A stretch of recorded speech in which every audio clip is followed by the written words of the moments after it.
My best friend stole my fiancée. My entire friend circle knew. Here's what I did to all of them. Let me tell you about the man I thought was my brother. I met Mike in 7th grade. We were both 12 years old. He had just moved to Chicago from Michigan.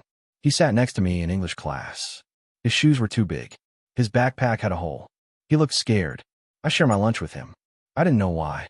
I just felt sorry for him. That lunch started a friendship that lasted 12 years. Or so I thought. Mike and I did everything together. We joined the basketball team together. We failed algebra together. We went to our first high school party together. We got drunk for the first time together. We talked about girls together. He was the brother I never had. I was an only child. My parents worked long hours. Mike's family was chaotic. His parents fought constantly. His older brother was in and out of jail. I think we saved each other. I gave him stability. He gave me chaos. We balanced each other. We went to the same college, University of Illinois. We were roommates for 4 years. We stayed up late playing video games. We ordered pizza at 2 a.m. We studied for finals together. We cried on each other's shoulders after breakups. When Mike's father died sophomore year, I drove him to the funeral. 6 hours. He didn't speak the whole time. I didn't make him. When my grandmother died junior year, Mike held my hand at the wake. He didn't say anything. He didn't need to. We graduated together. We moved to Chicago together. We got our first grown-up apartments 3 blocks apart. We still saw each other every week. I was the best man at his wedding. He got married at 26 to a woman named Lauren. It didn't last. She left him after 18 months. I was there when he cried. I was there when he signed the divorce papers. He was the best man at my engagement. I met Sophia when I was 28. She was a graphic designer. Beautiful. Smart. Funny. She made me feel like I was the only man in the world. Mike approved. She's perfect for you, he said. Don't screw it up. I didn't screw it up. He did. Our friend circle was tight. Chris, David, Rachel. We have been friends since college. We had dinners together, vacations together, holidays together. We were a family, chosen family. I trusted them with my life. That was my mistake. The betrayal started slowly. Small things I didn't notice. Sophia started working late. She guarded her phone. She was distant. Cold. I asked Mike about it. Is something wrong with Sophia? She's probably just stressed, he said. Wedding planning is hard. I believed him. Chris said the same thing. Don't overthink it, man. She loves you. David nodded. Yeah, you're being paranoid. Rachel hugged me. She's lucky to have you. Stop worrying. They all knew. Every single one of them. They knew Sophia was sleeping with Mike. They knew about the hotel rooms, the secret texts, the lies. They knew for 8 months. And they said nothing. I found out 3 weeks before the wedding. I found out because of a traffic camera. Sophia said she was working late. She said she had a big project due. She said she would be home by midnight. I believed her. I always believed her. That night, I couldn't sleep. I went for a drive at 11 p.m. I drove past the hotel near her office. I don't know why. I wasn't suspicious. I was just driving. I saw Mike's car in the parking lot. His silver Honda. The one with the dent on the passenger side from when he backed into a fire hydrant. I thought it was a coincidence. He lived on the other side of the city. Why was he at a hotel near Sophia's office at 11 p.m.? I parked across the street. I waited. 20 minutes later, I saw them. Mike and Sophia, walking out of the hotel lobby, holding hands, kissing in the parking lot. I didn't confront them. I didn't get out of the car. I didn't scream. I sat there. I watched them get into his car.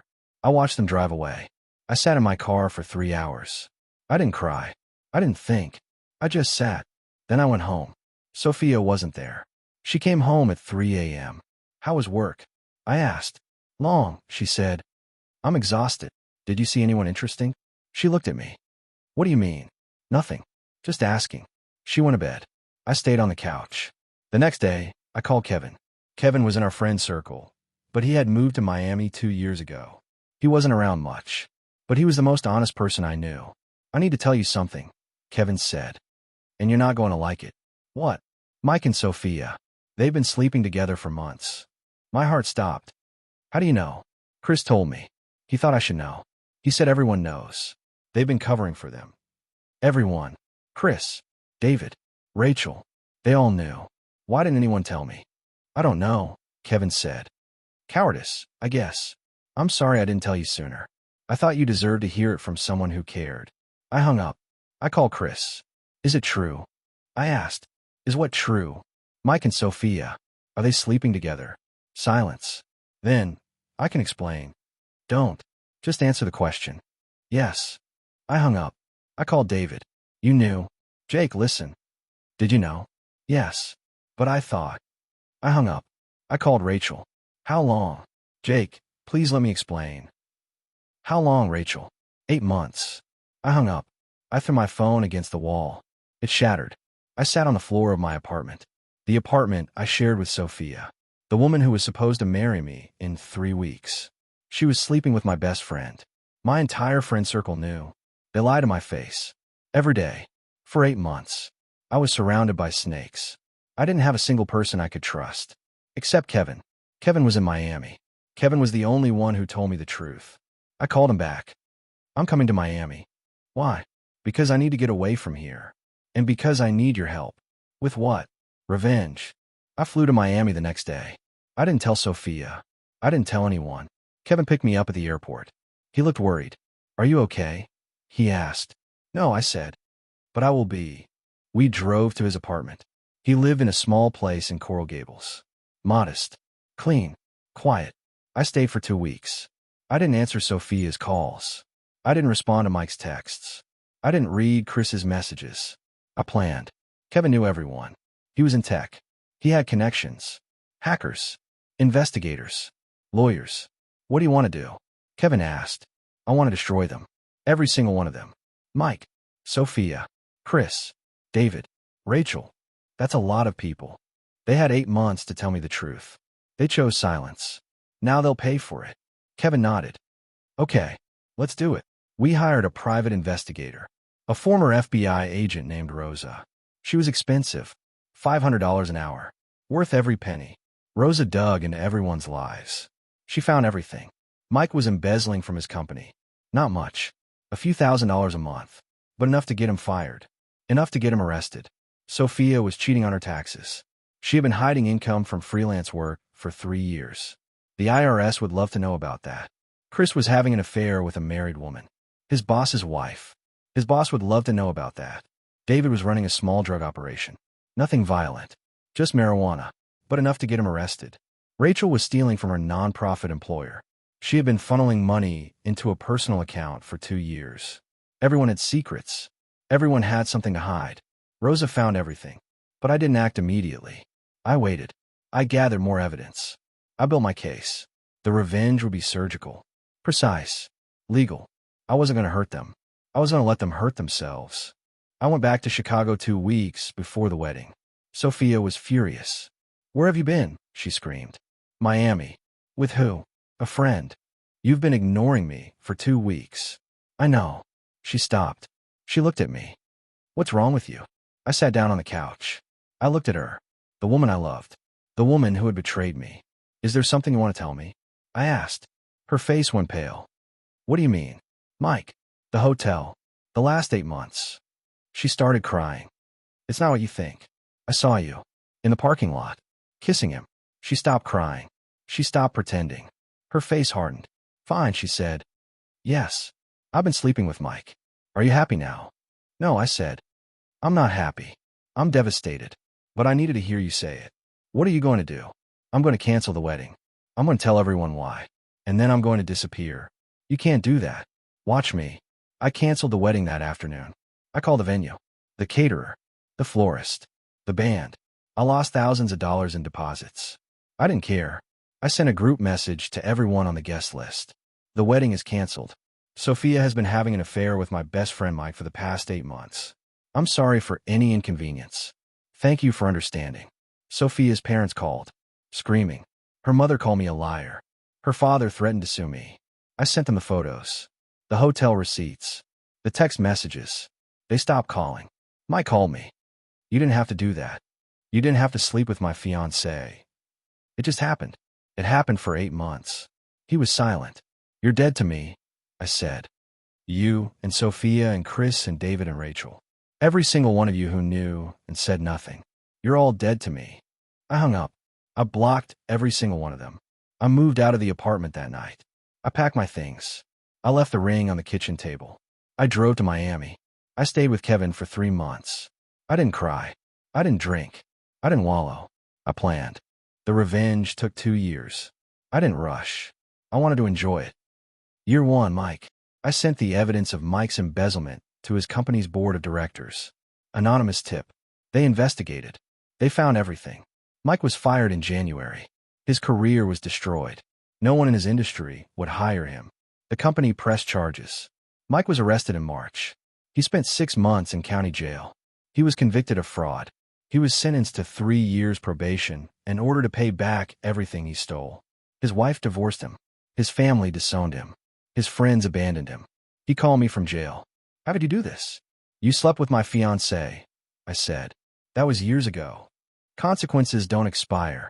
He hung up. I never spoke to him again. Year 1, Sophia. I sent the evidence of Sophia's tax fraud to the IRS. Anonymous tip. They audited her. They found everything. Sophia owed back taxes, penalties, and interest. Over $60,000. She couldn't pay. She lost her car, her apartment, her savings. She was charged with tax evasion. She was sentenced to 1 year of house arrest and 5 years of probation. She called me crying. Please, I'm begging you. Help me. You should have thought about that before you slept with Mike. I loved him. You were engaged to me. She had no answer.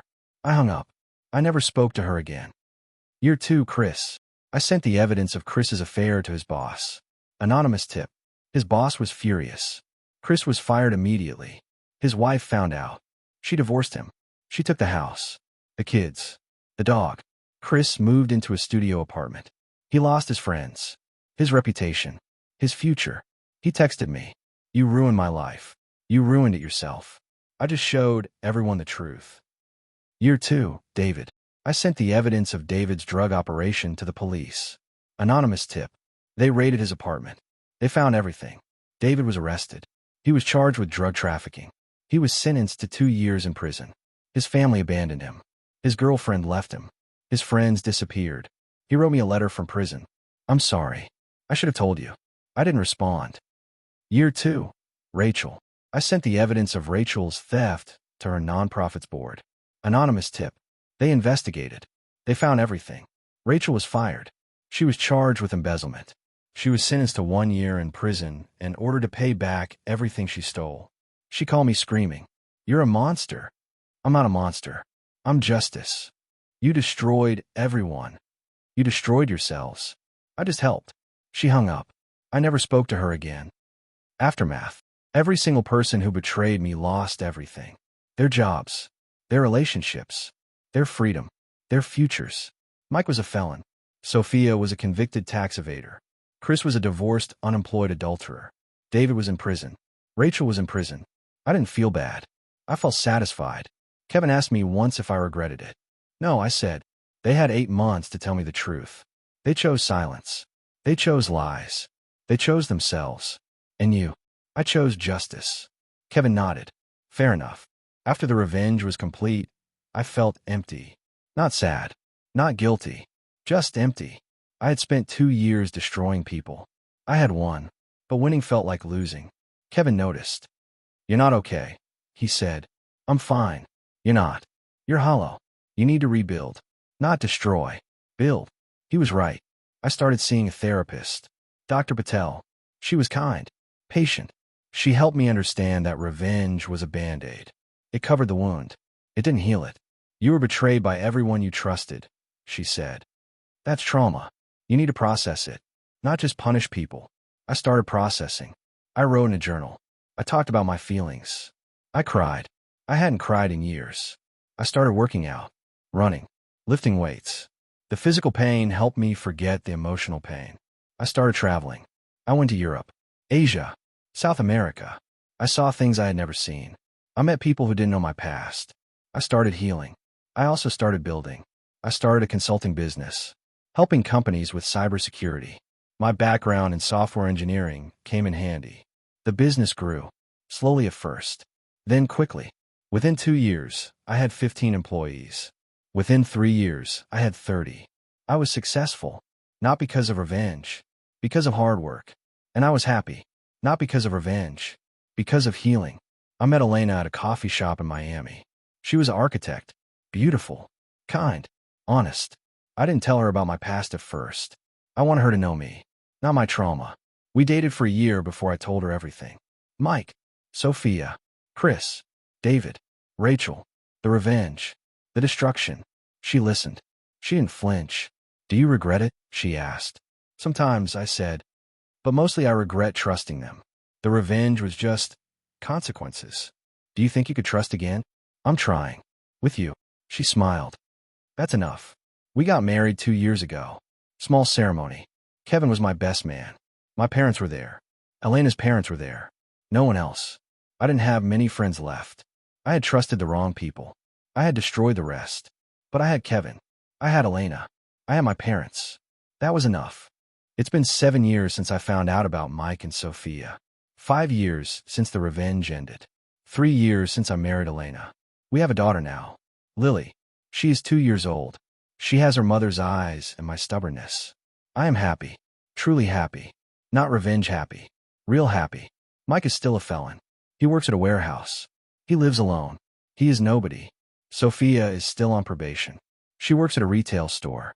She lives with her parents. She is nobody. Chris is still divorced. He works at a call center. He is nobody. David is out of prison. He works construction. He is nobody. Rachel is out of prison. She works at a diner. She is nobody.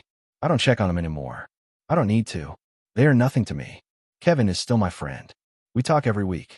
He is the godfather of my daughter. He is the brother I never had. Dr. Patel was right. Revenge was a band-aid. Healing was the cure. I forgave them, not because they deserved it, because I needed to move on. Forgiveness isn't about them. It's about you. It's about letting go of the anger that poisons your soul. I forgave Mike. I forgave Sophia. I forgave Chris. I forgave David. I forgave Rachel. I don't talk to them. I don't think about them. But I forgave them. If you're watching this and you've been betrayed, I want you to know something. Revenge is satisfying. I won't lie. Watching them fall felt good. But revenge isn't the answer. It's a tool that can help you survive. But it's not the destination. The destination is peace. The destination is love.